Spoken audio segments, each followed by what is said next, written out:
Salam saudara sekalian, salam sehat, salam bahagia buat kita semua. Puji Tuhan, hari ini kita kembali bertemu untuk bersama-sama belajar kebenaran firman Tuhan. Tapi jangan lupa saudara, kalau memang saudara mendapatkan berkat dari renungan hari ini, jangan lupa memberikan yang namanya subscribe terhadap channel ini. Saudara sekalian, tema hari ini adalah zona nyaman. Saudara, setiap orang merindukan, mendambakan, menikmati hidup dalam kenyamanan dan keamanan. Mungkin nyaman dalam bidang ekonomi, nyaman dalam bidang kedudukan, tahta, harta, dan lain-lain saudara sekalian. Saya kira itu adalah dambaan, kerinduan setiap orang. Dan ketika orang mendapatkan ini, maka itu adalah berkat Tuhan. Tetapi ingat saudara, yang namanya comfort zone atau zona nyaman ini di satu sisi adalah berkat, tetapi yang namanya zona nyaman itu juga bisa menjadi laknat. Zona nyaman di satu sisi adalah berkat, tetapi zona nyaman itu juga bisa menjadi tempat yang sangat-sangat rawan, di mana seseorang itu bisa jatuh dan hancur, saudara sekalian. Nah, kalau kita lihat Alkitab, ada beberapa tokoh Alkitab justru hancur, berantakan ketika mereka berada dalam posisi aman, saudara. Posisi nyaman. Yang pertama kita lihat yang bernama Imam Eli, saudara sekalian. Sebagai seorang imam, dia punya kedudukan yang tinggi. Dia punya ekonomi yang bukan saja cukup, tapi melimpah, saudara. Tidak kekurangan yang namanya makan enak, daging, saudara. Tidak kekurangan yang namanya kebutuhan hidup, bahkan berlimpah, saudara. Imam Eli menikmati kenyamanan ini. Imam Eli menikmati yang namanya zona nyaman ini sampai dia lupa mendidik anak-anaknya.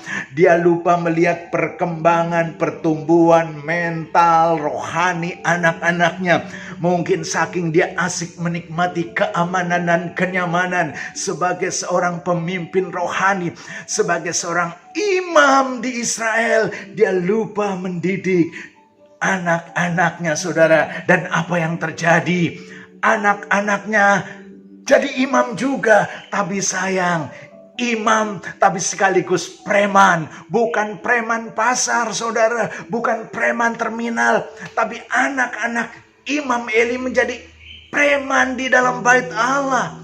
Suka main kekerasan di dalam bait Allah berkaitan dengan persembahan, saudara.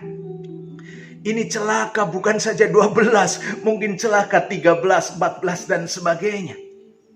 Itu yang pertama, Imam Eli asik dengan keamanan dan kenyamanan, lupa mendidik anak-anaknya, sehingga anak-anaknya dan keluarganya akhirnya hancur, saudara sekalian. Masih berkaitan dengan Imam Eli, saudara sekalian.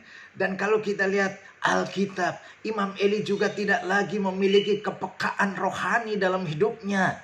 Saking asiknya menikmati keamanan dan kenyamanan, rohaninya tidak diasah, saudara, sehingga tidak lagi memiliki kepekaan. Apa buktinya? Dia tidak bisa membedakan antara orang mabuk dan orang berdoa. Ketika ada seorang wanita yang bernama Hana, saking sedihnya dia berdoa dan tidak mengeluarkan suara, maka Imam Eli menuduh bahwa wanita ini sedang mabuk. Dan Imam Eli menyuruh supaya berhenti dari mabuk, saudara. Ini seorang imam tidak bisa membedakan orang mabuk dan orang sedang berdoa. Mungkin karena lebih sering melihat orang mabuk daripada orang berdoa. Saudara, karena pada zaman Eli, Alkitab juga mengatakan firman Tuhan jarang, penglihatan tidak sering.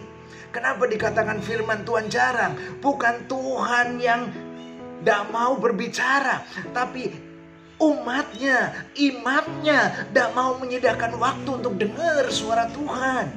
Saking sibuknya menikmati kenyamanan, saudara, menikmati keamanan, tidak lagi menyediakan waktu khusus untuk dengar suara Tuhan, sehingga kita mengatakan firman Tuhan jarang. Nah, karena jarang dengar firman Tuhan, tidak memiliki kepekaan rohani dalam hidupnya. Hati-hati saudara dengan yang namanya zona nyaman. Hal yang kedua adalah Saul, saudara sekalian. Ketika Saul masih muda, hidupnya rendah hati, dipenuhi oleh roh Allah, saudara sekalian. Hidupnya dituntun, dibimbing oleh roh Allah. Tetapi ketika dia sudah menjadi raja, dia menikmati keamanan dan kenyamanan sebagai seorang raja. Hidupnya berubah, hatinya berubah, saudara sekalian. Tidak lagi dipimpin oleh roh Allah, tapi hidupnya dipimpin oleh pikirannya sendiri, oleh perasaannya sendiri, oleh hatinya sendiri. Dia lebih takut kepada rakyat daripada takut kepada Tuhan, saudara sekalian. Nah, saking enaknya menikmati kedudukan sebagai seorang raja, ketika ada orang yang dikenal dan terkenal, saudara, kedudukan sebagai raja, dia kenyamanannya, keamanannya terusik, saudara sekalian. Oleh sebab itu pada saat itu dia dipenuhi dengan amarah kepada siapa? Kepada Daud. Karena Daud pada saat itu mulai terkenal.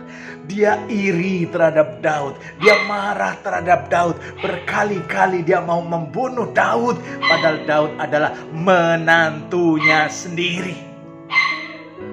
Saking asik dengan apa? Tahtanya. Yang namanya tahta itu empuk, enak diduduki, saudara. Dan itu juga membuat segala apa yang diperlukan terpenuhi.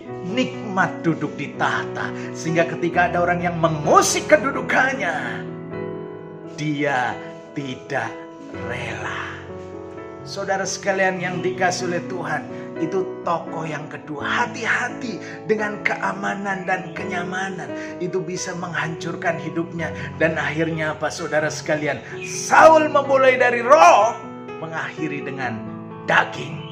Hidupnya dimulai dari perkenanan Tuhan, tapi di akhir hidupnya sampai matinya, Tuhan meninggalkan dia. Bahkan roh jahat yang menguasai hidupnya. Hal yang ketiga, saudara, kita tahu yang namanya Daud. Ketika muda, luar biasa, saudara sekalian.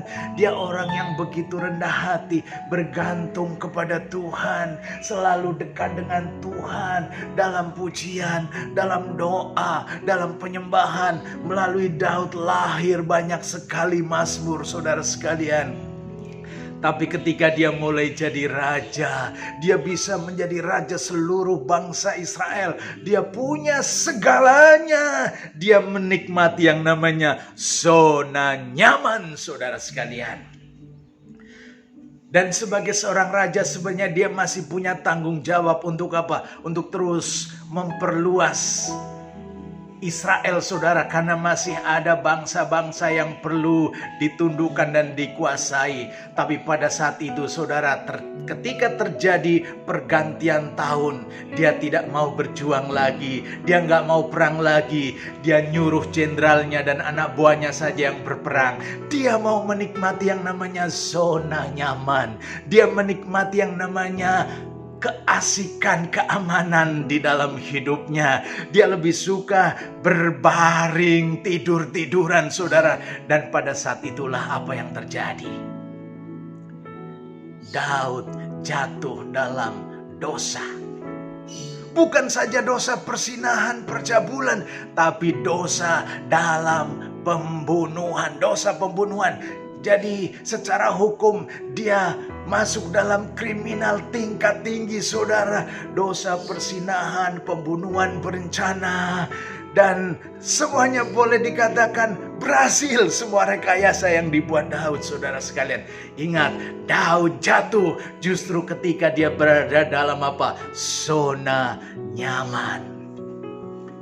Tapi puji Tuhan, Daud akhirnya bertobat. Tapi harga yang harus dibayar luar biasa, saudara.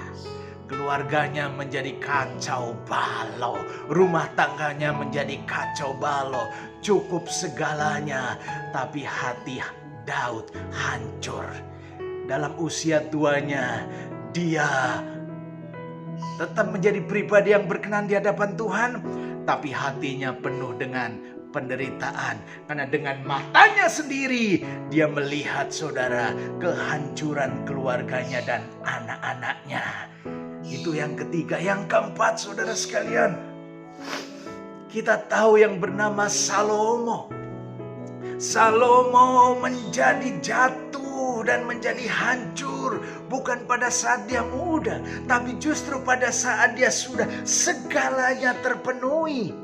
Dia menjadi pribadi yang punya ranking, memiliki kekayaan yang paling banyak. Dan Alkitab mengatakan tidak ada orang yang melebihi kekayaan Salomo. Bukan hanya kekayaannya yang paling banyak, dia adalah orang yang paling hikmat. Tetapi kita tahu, justru keadaan yang nyaman dan aman dalam hidup Salomo, disitulah dia jatuh, saudara sekalian. Dia mulai hancur pada masa di mana dia sudah semuanya aman dan nyaman. Tapi puji Tuhan, Salomo pun kembali bertobat. Tapi kehancuran sudah terlanjur terjadi dalam hidupnya dan dalam keluarganya. Jadi saudara sekalian, pesan firman Tuhan hari ini adalah comfort zone, zona nyaman itu adalah berkat. Tapi di sisi lain itu bisa membawa laknat. Jadi saudara sekalian, hati-hati dengan zona nyaman. Tuhan memberkati.